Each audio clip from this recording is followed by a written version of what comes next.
जय श्री राधे दोस्तों, केपी की वाणी चैनल में आपका स्वागत है। माता रानी का आशीर्वाद पाने हेतु कमेंट में जय माता दी अवश्य लिखे। वहीं अगर आप महाकाल के भक्त हैं तो कमेंट में हर हर महादेव अवश्य लिखें। यकीन जानिए, माता रानी संग महादेव की कृपा आप पर और आपके पूरे परिवार पर अवश्य बरसेगी और आप 100 परिवार स्वस्थ एवं सुखी रहेंगे। साथ ही आपकी सभी मनोकामनाएं माता रानी कृपा से अवश्य ही पूर्ण हो जाएंगे। दोस्तों, आज की वीडियो में आप सुखों के कारक शुक्रदेव के राशि परिवर्तन से जिन 4 भाग्यशाली राशि के जातकों को जुलाई के महीने में जो है उनके घर पर रिश्ते आने के योग बन रहे हैं, उनके रिश्ते तय होने के योग बन रहे हैं या रिश्ता लेकर जाने के योग बन रहे हैं, उसकी जानकारी दूंगा। और कई ऐसे जातक उनमें से हैं जिनकी शादी भी जुलाई के महीने में होने वाली है। तो इस वीडियो के माध्यम से मैं आपको सुखों के कारक, शोहरत के कारक, भौतिक चीजों की जो सुख सुविधाएं आपको मिलती है उनके जो कारक होते हैं शुक्रदेव, उनके राशि परिवर्तन से जिन जातकों के जुलाई के महीने में शुभ योग बन रहे हैं उनके बारे में बताऊंगा। उससे पहले मैं आपको बता दूं कि अगर आप अपनी शादी को लेकर परेशान हैं और आपकी आयु 28 वर्ष से अधिक हो चुकी है और आप या आपके घर वाले विवाह को लेकर परेशान हैं, कई जगह बात बनते बनते टूट जा रही है, आपने कई प्रकार के ज्योतिषों से सलाह ली है, इसके बाद भी बात नहीं बन पा रही, कुंडली में किसी प्रकार का कोई दोष लग रहा और आपने उसका निवारण भी करा लिया, इसके बावजूद भी बात नहीं बनी है, तो एक बार आप केपी की वाणी से अवश्य संपर्क करें, अपनी कुंडली का विश्लेषण कराएं और अपने विवाह की पूरी जानकारी प्राप्त करें। इसमें आपको आपकी शादी कब होगी, कहाँ होगी, कैसे होगी, किससे होगी, किस दशा में होगी, कितनी दूरी पर होगी, किस नाम से होगी, किस राशि से करनी चाहिए, जीवन साथी का रंग, रूप, स्वरूप, स्वभाव और उनका करियर या कारोबार कैसा रहेगा, लंबाई कितनी होगी, उम्र कितनी होगी, कितना वह बड़ा हो सकता है, जीवन संगनी कैसी हो सकती है और वह किस गण के मिलेंगे, कुंडली में कितने संतान के योग हैं, कौन सी महादशा चल रही है, किस नक्षत्र में आपका जन्म हुआ है, कब आपका भाग्योदय होगा, आपके लिए क्या करना उत्तम है जीवन में, क्या आपके लिए जॉब करना उत्तम है, क्या आपके लिए कारोबार करना उत्तम है या आपके विदेश यात्रा के योग हैं, प्रथम भाव से लेकर द्वादश भाव के मध्य जो ग्रहों की स्थिति है उससे आपको क्या लाभ मिल सकता है और आपको स्वास्थ्य संबंधी क्या परेशानी का सामना करना पड़ सकता है और क्या क्या आपको सावधानी बरतनी है। तो ये तमाम तरह की जो जानकारी है आपको केपी की वाणी से मिल जाएगी और इसके लिए आप स्क्रीन पर दिए गए नंबर पर संपर्क कर सकते हैं 8521835670। इस नंबर पर आप संचार के सभी माध्यमों से व्हाट्सएप कॉल के जरिए, सामान्य संदेश के जरिए और व्हाट्सएप संदेश के जरिए संपर्क कर सकते हैं। और आपको बता दें कि इसके लिए हम लोग मामूली शुल्क लेते हैं जिससे आप मेहनत आना समझ सकते हैं। हमारा मुख्य उद्देश्य आपका मार्ग प्रशस्त करना है, बाह्य आडंबर से बचाना है और आपका जो है अल्प व्यय में जो है आपको पूरी जानकारी देना है। तो आप संपर्क कर सकते हैं केपी की वाणी से। वहीं अगर आप अपने दूसरे विवाह के इच्छुक हैं या आप विवाह हेतु जो है कुंडली मिलान कराना चाहते हैं तो भी आप संपर्क कर सकते हैं। अगर आप अपने बच्चे की जन्म कुंडली बनवाना चाहते हैं तो भी आप संपर्क कर सकते हैं। विवाह एक दिन होना तय है, लेकिन विवाह के बाद वैवाहिक जीवन कैसा रहेगा यह बहुत जरूरी है। अगर आपने अनदेखी कर दी तो ऐसा हो सकता है कि विवाह के उपरांत अगर आप स्वयं विवाह करना चाह रहे हैं या आपकी होने वाली है तो आपका वैवाहिक जीवन कष्ट में बीत सकता है या आपके बच्चे का जीवन कष्ट में हो सकता है। वर्तमान परिवेश में आप देख रहे हैं कि वियोग का खतरा अधिक रहता है और ऐसा तब होता है जब कुंडली मिलान में नारी दोष लगता है, भकुर दोष लगता है, तो ये सब परिस्थिति पैदा हो। हमारा कार्य आपको मार्ग प्रशस्त करना है। अगर जानकारी देने में इस अनुज यानी मुझसे कोई गलती या त्रुटि रह जाती है तो कृपया मुझे क्षमा कर दीजिएगा। मेरी कोशिश आपको सत्य और सही जानकारी देने की रहती है। आइए वीडियो में आगे बढ़ते हैं। तो जुलाई के महीने में जो है 4 जुलाई को सुखों के कारक शुक्रदेव जो है राशि परिवर्तन करने वाले हैं। वर्तमान समय में सुखों के कारक शुक्रदेव जो है वो विराजमान है कर्क राशि में और 4 जुलाई को ये कर्क राशि से निकलकर जो है सिंह राशि में गोचर कर जाएंगे। और जब ये सिंह राशि में गोचर करेंगे तो न केवल सिंह राशि के जातकों के लिए विवाह प्रस्ताव आ सकता है, बल्कि अन्य 3 भाग्यशाली राशि के जातकों को भी इससे लाभ मिलने वाला है। तो इसके बारे में विस्तार से जानेंगे। सबसे पहले मैं आपको बता दूं सुखों के कारक शुक्रदेव। तो सुखों के कारक शुक्रदेव जो है वो कन्या राशि में नीच के होते हैं, वहीं मीन राशि में उच्च के होते हैं, वृषभ राशि और तुला राशि के स्वामी हैं। तो वृषभ राशि और तुला राशि के जातकों पर इन पर विशेष कृपा रहती है। इसके अलावा मीन राशि के जो भी जातक होते हैं वो बड़े ही भाग्यशाली होते हैं, क्योंकि इस राशि के जातक पर जो है शुक्रदेव की असीम कृपा रहती है। और इस राशि के जातक को जो है जीवन में सभी प्रकार के भौतिक सुखों की प्राप्ति होती है। वर्तमान समय में, भूत में, भविष्य में जो भी चीजें भौतिक सुख सुविधाएं होंगी वो सभी चीजें मीन राशि के जातकों को प्राप्त होती है। तो सुखों के कारक जो है शुक्रदेव वो 4 जुलाई को जो है गोचर करेंगे सिंह राशि में, और फिर 16 जुलाई को ये पूर्वा फाल्गुनी नक्षत्र में गोचर करेंगे, और 29 जुलाई को ये उत्तरा फाल्गुनी नक्षत्र में गोचर करेंगे, और इसके 2 दिन के बाद यानी कि 1 अगस्त को ये जो है गोचर कर जाएंगे कन्या राशि में।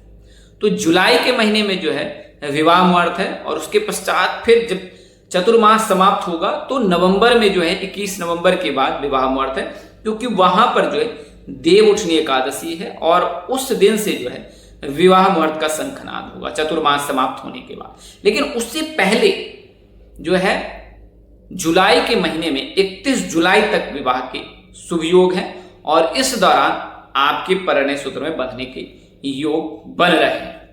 तो सुखों के जो कारक हैं शुक्रदेव वो 4 जुलाई को संध्या काल 7:13 पर गोचर करेंगे सिंह राशि में, और 1 अगस्त तक इस राशि में रहेंगे, और 1 अगस्त को जो है ये गोचर कर जाएंगे कन्या राशि। उससे पूर्व 2 बार ये नक्षत्र परिवर्तन करेंगे, 16 जुलाई को और 29 जुलाई को। 16 जुलाई को ये पूर्वा फाल्गुनी नक्षत्र में आएंगे, और 29 जुलाई को ये उत्तरा फाल्गुनी नक्षत्र में आएंगे। तो अब बात करते हैं कि किन 4 राशि के जातकों के लिए उपनयन। तो सिंह राशि के लग्न भाव में विराजमान होंगे, तो ऐसे जातक जो सिंह राशि के हैं और जिनकी आयु 26 वर्ष से अधिक हो चुकी है, तो अगर आपकी राशि सिंह है तो यह शुभ योग बन सकता है कि आपके लिए विवाह रिश्ता आ सकता है, बातचीत हो सकती है, रिश्ते को नया आयाम मिल सकता है, लेकिन विवाह में आपको इंतजार करना पड़ सकता है, क्योंकि आप पर जो है आपके लग्न भाव में ही केतु विराजमान है। और ये जो है शुक्र और केतु की जो युति बनेगी लग्न भाव में, इससे ऐसे जातक जो प्रेम प्रसंग में है, प्रेम विवाह करना चाहते हैं, उनके लिए यह गोल्डन चांस रहेगा, यह सुनहरा समय रहेगा जब शुक्र और केतु की युति से आपको उसका लाभ प्राप्त मिल सकता है। लेकिन विवाह के लिए आपको इंतजार करना पड़ सकता है, और शनि की ढैया और केतु दोनों, इसके अलावा जो है सिंह राशि के जो स्वामी हैं सूर्यदेव, उनके जो है केतु के साथ नहीं बनती है, तो इस वजह से भी केतु कभी भी सिंह राशि में जब लग्न भाव में या किसी भाव में बैठते तो उस प्रकार से लाभ वो प्रदान नहीं करते। हालांकि केतु जो है आध्यात्मिकता के लिए जाना जाता है। अगर केतु आपका मजबूत है तो आप में जो है आध्यात्मिकता अधिक आएगी, ईश्वर में आस्था बढ़ेगी, सत्य मार्ग पर रहेंगे, सत्य कार्य करेंगे, और आपको उसका लाभ भी मिलेगा। लेकिन चूंकि सूर्य जो है इनके राशि स्वामी है, तो इसके लिए इनको उस प्रकार का शुभ फल प्राप्त नहीं होता है। तो जुलाई का महीना जो है आपके लिए विवाह रिश्ते आने के, रिश्ते तय होने के, रिश्ते की बातचीत चलने के, रिश्ते को नया आयाम देने के, और गेट टुगेदर होने के, परिवार एक दूसरे के साथ मिलने के लिए सुनहरा समय रहेगा, और ये 25 दिन जो है ये गोल्डन टाइम रहेगा। इसके अलावा जुलाई के महीने में ही जो है लक्ष्मी नारायण राजयोग भी बनने वाला है इसी राशि में, तो इसके बारे में विस्तार से अगले वीडियो में बताऊंगा, क्योंकि इस वीडियो में आपको केवल और केवल शुक्रदेव की राशि परिवर्तन के आधार पर बताऊंगा, क्योंकि समय अल्प है। तो आपको बता दें कि सिंह राशि के जो भी जातक हैं उनके लिए जो है पूर्व दिशा से रिश्ता आ सकता है। अगर आप रिश्ता लेकर पूर्व की दिशा में जा रहे हैं तो रिश्ते तय होने के योग बनेंगे, और जितने भी अविवाहित जातका हैं उनको मैं सलाह दूंगा कि जिस दिन बातचीत चले शादी की, उस दिन अपने बाल जो है वो खुले रखें। इस दिन आप पीले रंग के वस्त्र धारण करें, मैरून रंग के वस्त्र धारण करें, लाल रंग के वस्त्र धारण करें, तो आपको अवश्य ही लाभ प्राप्त होगा। तो सिंह राशि के जातक के लिए पूर्व दिशा और राशि के अनुसार से भी ज्ञात की जाती है। और अगर पूर्व दिशा में रिश्ते लेकर जाते हैं, पूर्व दिशा से रिश्ता आता है, तो आपके रिश्ते तय होने के योग है। बात करें अगर नाम अक्षर की, तो एम नाम के जातक के साथ भी इनके विवाह के योग बनते हैं। इसके अलावा के नाम के जातक, एस नाम के जातक, जी नाम के जातक, यानी के एस जी नाम के जातक के साथ इनके विवाह के प्रबल योग रहते हैं। और एम नाम यानी कि अगर कोई जातक जो है जिनका नाम एम से है और उनकी चंद्र राशि भिन्न हो पर वो नाम से एम लेटर से है, तो उनके साथ इनके परिणय सूत्र में बनने के योग बनते हैं। तो एम के एस जी इस नाम के जातक के साथ आपके विवाह के योग बन रहे हैं अगर आप सिंह राशि के जातक हैं। अब सिंह राशि के जातक जो होते हैं दिलेर होते हैं, हृदय सम्राट होते हैं, उनमें लीडर का गुण पाया जाता है, लीडर तत्व जो है इनमें अधिक होता है, यानी कि नेतृत्व करने की जो प्रधानता उनमें होती है, नेतृत्व करने का जो तत्व होता है इनमें अधिक पाया जाता है। तो सिंह राशि के जातक के लिए जो है समय उत्तम है रहेगा। जुलाई का महीना, इस दौरान जो है शुक्र और केतु जो है लग्न भाव में आप युति बनाएंगे। इसके अलावा बुध भी आएंगे और वहां पर फिर जो है आपको लक्ष्मी नारायण राजयोग से भी लाभ। अब दूसरी राशि, तो सबसे पहले मैं आपको जब सिंह राशि के लग्न में गोचर करेंगे तो सप्तम भाव किस राशि को देखने वाले हैं उसके बारे में बता। तो जब सिंह राशि में गोचर करेंगे तो कुंभ राशि के जातक के विवाह भाव को देखेंगे। मैंने इससे पूर्व कई वीडियो में बताया है कि कुंभ राशि के जातक के लिए वर्तमान समय विवाह के लिए अनुकूल नहीं है, लेकिन इसका तात्पर्य यह नहीं कि आने वाले समय में कुंभ राशि के जातकों के लिए भी समय उत्तम नहीं रहने वाला है, क्योंकि देवगुरु बृहस्पति जो है 31 अक्टूबर को सिंह राशि में ही गोचर करेंगे और वहां से फिर अपनी सप्तम भाव पर जो दृष्टि डालेंगे और वहां से फिर कुंभ राशि के जातकों के जीवन में जो है विवाह के लिए जो है एक नए जीवन की शुरुआत होगी। और 5 दिसंबर को कुंभ राशि के जातकों को राहु से भी मुक्ति मिल जाएगी, तो वहां से फिर कुंभ राशि के जातकों के लिए समय उत्तम रह जाएगा। उससे पूर्व जो है जुलाई के महीने में भी जो है एक प्रकार से कह सकते हैं कि टीजर टाइप का रहेगा कि जुलाई के महीने में रिश्ते की सुगबुगाहट हो सकती है, किसी न किसी भी माध्यम से रिश्ता आ सकता है, या ऐसा भी हो सकता है कि ऑनलाइन साइट के मध्य, यानी कि जितने भी वैवाहिक साइट्स होते हैं जिसके माध्यम से आप अपने रजिस्ट्रेशन करा रखा है, पंजीकृत करा रखा है, वहां से भी रिश्ते आ सकते हैं, या किसी का जो है पॉजिटिव रिस्पॉन्स मिल सकता है। और ये रिस्पॉन्स ना वो आगे चलकर धीरे धीरे करके बढ़ेगा और फिर दिसंबर के बाद जो है वो रिश्ते में बदल सकते हैं, बदल सकता है, रिश्ते में आप बन सकते हैं। लेकिन जुलाई के महीने में ही इसकी शुरुआत हो जाएगी जब सिंह राशि में शुक्र गोचर करेंगे और आपके विवाह भाव को देखेंगे। तो कुंभ राशि के जो भी जातक हैं उनके लिए जुलाई का महीना उत्तम रहने वाला है। अगर विवाह के दृष्टिकोण से देखा जाए तो वहां पर आपके लिए एक रिश्ते का जो है शुरुआत होने वाली है, रिश्ते आने के, रिश्ते जाने के, किसी न किसी माध्यम से आपके लिए रिश्ता आ सकता है। अचानक से रिश्ता फिक्स भी हो सकता है, लेकिन आपको विवाह के लिए नवंबर दिसंबर तक इंतजार करना पड़ेगा, जब देवगुरु बृहस्पति अपनी राशि परिवर्तन करेंगे और गोचर करेंगे सिंह राशि में। फिर नवंबर का महीना आपके लिए उत्तम रहेगा और इसके अलावा दिसंबर का महीना, फिर आगामी वर्ष में भी विवाह के योग है, लेकिन जुलाई के महीने में इसकी शुरुआत हो जाएगी। तो कुंभ राशि के जो भी जातक हैं पश्चिम दिशा इनके लिए अनुकूल होता है विवाह के लिए। अगर आप अपने करियर कारोबार में उन्नति पाना चाहते हैं तो आप नीलम रत्न धारण करें, इससे आपको अवश्य ही लाभ प्राप्त होगा। अब बात करते हैं नाम अक्षर की, तो पी नाम के जातक, आर नाम के जातक, ए नाम के जातक के साथ इनके परिणय सूत्र में बदलने के योग रहते हैं अगर आप कुंभ राशि के जातक हैं या जातिका है। तो कुंभ राशि के जातक जो भी होते हैं क्रिएटिव माइंड के होते हैं, क्रिएटिविटी में सबसे अलग होते हैं और सबसे बेहतर होते हैं। इस वजह से जो इनका जीवन संगिनी भी है, जीवन साथी भी जो है उसी प्रकार से मिलता है और फिर इन दोनों के बीच सामंजस्य बैठता है और ये अपने जीवन में बेहतर करते हैं। अब बात करते हैं तीसरी राशि की, तो तीसरी राशि है मीन राशि। मीन राशि में जो है शुक्रदेव उच्च के होते हैं, तो इस राशि के जातकों को हमेशा ही शुभ फल देते हैं। आपने अपने मित्रों में भी देखा होगा या आसपास भी देखा, अगर कोई राशि मीन, कोई जातक जो है मीन राशि का है तो उसको जीवन में सभी प्रकार के भौतिक सुखों की प्राप्ति होती है। उनके भौतिक सुख में कभी कोई कमी नहीं होती है। ज्ञान में भी ये बहुत चतुर होते हैं और विभिन्न प्रकार के जो है विशेष विद्या ये हासिल भी करते हैं, उसमें भी ये सफल होते हैं। बुद्ध इनमें नीच का होता है, इस वजह से जो है ये व्यापार में उस प्रकार से सफल नहीं हो पाते। लेकिन व्यक्तिगत ज्ञान की बात आ रही है, व्यक्तिगत विद्या की बात आ रही है, तो उसमें मीन राशि से ज्यादा प्रांगत कोई हो नहीं सकता है। ऐसा नहीं है अन्य राशि भी जातक होते, लेकिन मीन राशि के जातकों पर इसकी विशेष कृपा होती है। होती है और इस वजह से मीन राशि के जातक व्यक्तिगत व्यापार करने में बहुत सफल होते हैं। अगर आप मीन राशि के जातक डॉक्टर बन जाएं, आप लॉयर बन जाएं, आप जज बन जाएं, आप एडमिनिस्ट्रेशन में चले जाएं, पुलिस विभाग में चले जाएं, सरकारी विभाग में चले जाएं, शिक्षा विभाग में चले जाएं, आप बेहतर कर सकते हैं। लेकिन अगर आप व्यापार करने की सोच रहे हैं तो वहां पर आपको सोचने की आवश्यकता है। तो मीन राशि के जातकों के लिए भी उत्तम समय रहेगा और इस दौरान जो है आपके लिए रिश्ते भी आ सकते हैं, रिश्ते की बातचीत हो सकती है। वर्तमान समय में गुरु भी आपके पंचम भाव में जो है विराजमान है, तो इस वजह से भी जो है आपके लिए शुभ योग बन रहा है, क्योंकि प्रेम भाव में जब देवगुरु बृहस्पति रहते तो आपके लिए रिश्ते आते हैं, रिश्ते की बातचीत हो सकती है, शादी फिक्स होने के योग बनते हैं। तो मीन राशि के जो भी जातक है, जुलाई का महीना बहुत उत्तम है, लक्ष्मी नारायण राजयोग से भी लाभ मिल रहा है। इसके अलावा आगामी महीने में यानी कि जुलाई के महीने में जब शुक्रदेव राशि परिवर्तन करेंगे तो वहां भी आपके लिए शुभ योग बनेगा, क्योंकि शुक्रदेव आपको हमेशा ही शुभ फल देते हैं। तो यह समय आपके लिए उत्तम रहेगा। मीन राशि के जातक विवाह प्रस्ताव, अगर आप विवाह के लिए जो है रिश्ते ढूंढ रहे हैं तो उत्तर और पूर्व दिशा में अगर रिश्ता ढूंढें तो उस दिशा में रिश्ते तय होने के योग बढ़ जाते हैं, यानी कि उन दिशाओं में ही आपके विवाह के योग या आपके बच्चे के विवाह के योग बनते हैं। तो मीन राशि के जो भी जातक हैं इनमें गुरु की प्रधानता होती है। देवगुरु बृहस्पति इनके राशि स्वामी हैं, शुक्र जो है इनके उच्च के होते हैं और भगवान विष्णु जो इनके आराध्य हैं।